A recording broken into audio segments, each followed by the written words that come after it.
கொடுத்து வாங்கக்கூடிய ஒரு குதிரை பேரம் நடக்கக்கூடிய ஒரு கட்சியாக செயல்பட்டுக் கொண்டிருக்கிறது. தமிழக மக்கள் எதற்காக ஓட்டு போட்டோம் என்பது குழப்பத்தில் இருக்கிறார்கள். தமிழகத்தில் நடந்த சட்டமன்ற தேர்தலில் திமுக ஆட்சிக்கு வர வேண்டும், ஸ்டாலின்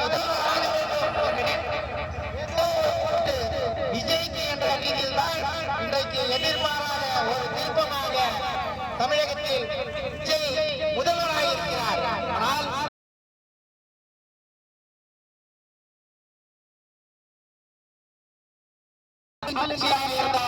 எதிர்கட்சியாக இருந்தாலும் தவறு செய்தால் சுட்டிக்காட்டக்கூடிய எஸ்பி கட்சி களத்தில் இருக்கிறது. அது யாராக இருந்தாலும் பயப்படக்கூடிய முன்னாள் முதல்வர் ஆண்டுக்காக வாழ்த்துக்களை தெரிவித்துக் கொள்கிறார்.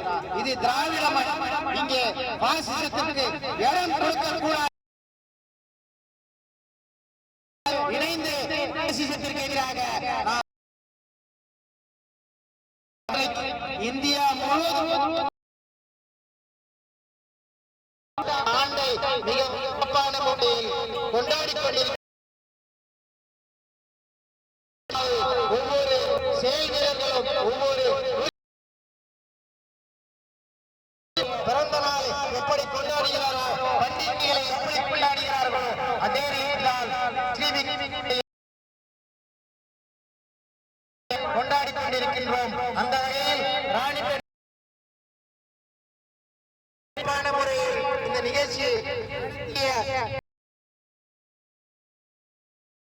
சார்பாக தெரிவித்துக் கொண்டு இன்றைக்கு நலத்திட்ட பணிகள் ஆரம்பமாகிறது.